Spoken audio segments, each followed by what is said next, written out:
Hi guys, so good afternoon, welcome back to my magical world. It's 12:56 in the afternoon right now, and today is October, let me check. It's Wednesday, so it's October 11, 2023.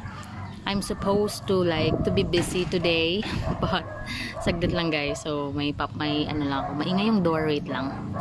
Okay, continue. I'm supposed to be busy, like today I have schedules to do, but both of them are postponed or delayed. Okay, so we're going to continue reading guys. Saglit lang kasi medyo bago yung setup natin ngayon. My tita bought me an elegant table para daw dito ako mag-tiktok, pero nasa third floor to, mainit dito guys, hindi ako dito comfortable. So to continue, we're on to page 176 and 177 of the book Flow. So throughout history, people have been born into and have spent their entire lives in kinship groups. Families have varied greatly in size and composition, but everywhere, individuals feel a special intimacy toward relatives. Okay? So with whom they interact more often than with people outside the family. Sociobiologists claim that this familial loyalty is proportional to the amount of genes that any two persons share. For instance, a brother and a sister will have half their genes in common, while two cousins only have as many again.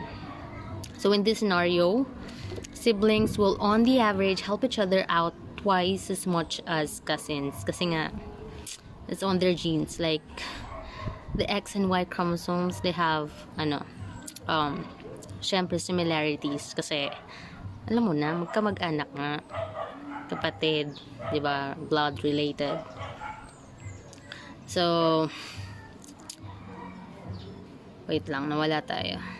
So, in this scenario, siblings will, so thus, the special feelings we'll have for our relatives are simply a mechanism designed to ensure that the gene's own kind will have preserved and replicated.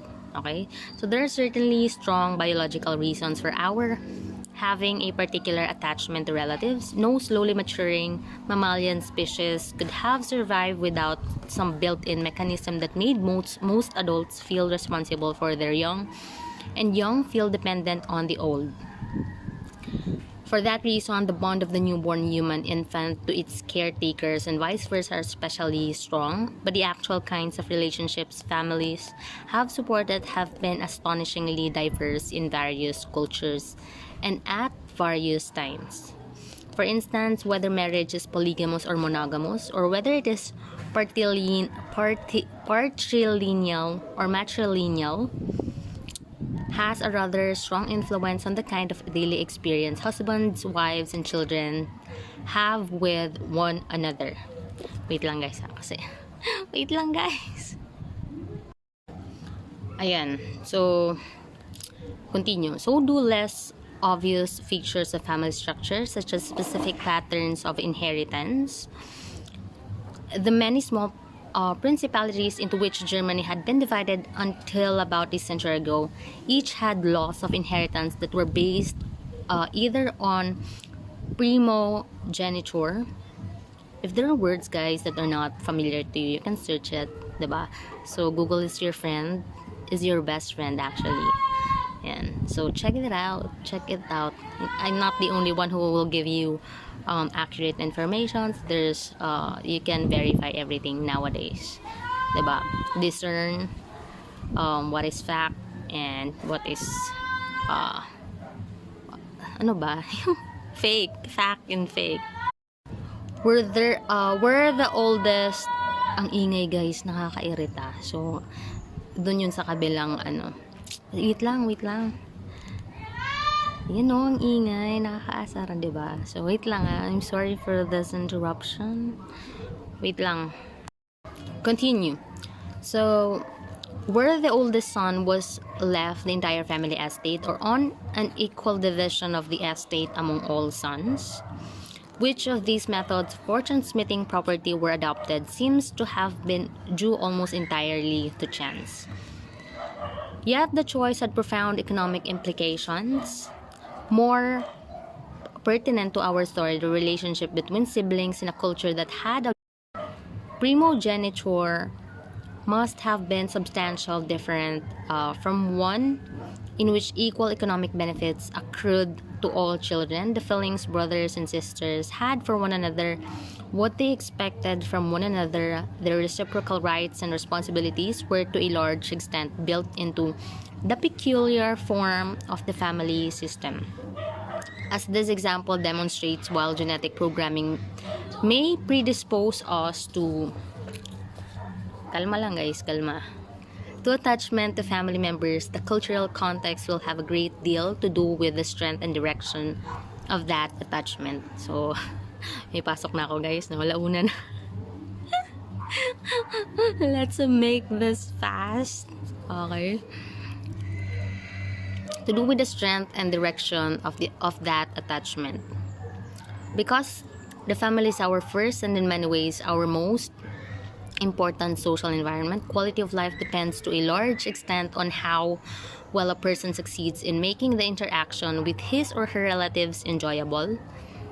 For no matter how strong the ties biology and culture have forged between family members, it is no secret that there is great variety in how people feel about their relatives. So not everyone has a good relationships with relatives, diba? So you have noticed that now that you're aging, diba, you're growing and you will realize all these things. Wala tayo. Wala tayo pag nag-explain ako ng segue. Wait lang. For no matter how strong the ties biology and culture have forged between family members, it is no secret that there is a great variety in how people feel about their relatives. Sinulit ko lang tong part ha. So some families are warm and supported, some are challenging and demanding.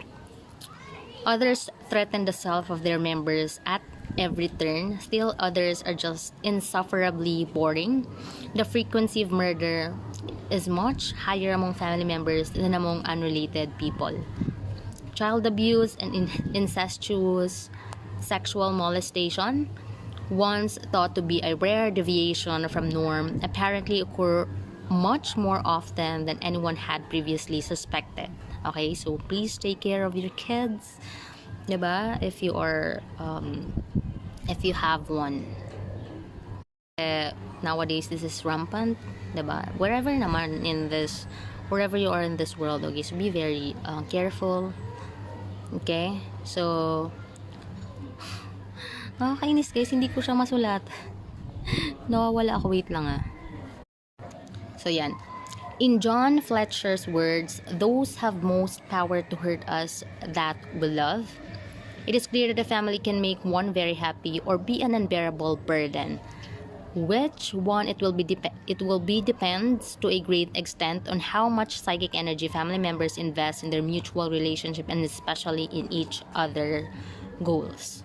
Every relationship requires a reorienting of attention and repositioning of goals. When two people begin to go out together, they must accept certain constraints that each person alone did not have. Schedules have to be coordinated, plans modified. Even something as simple as a dinner date imposes compromises as to time, place, type of food, and so on. So, marami talagang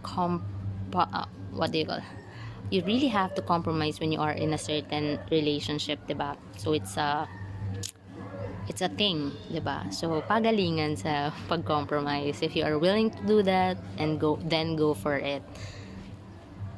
Okay?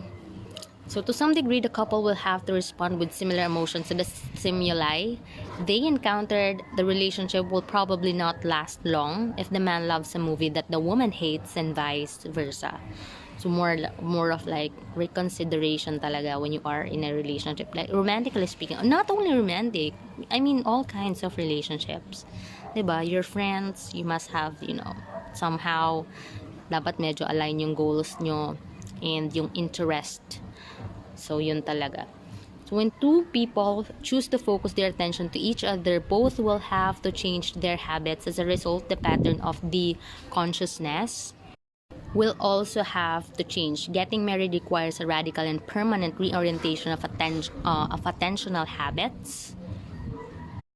So, when a child is added to the pair, both When a child is added to the pair, both parents have to readapt again to accommodate the needs of the infant.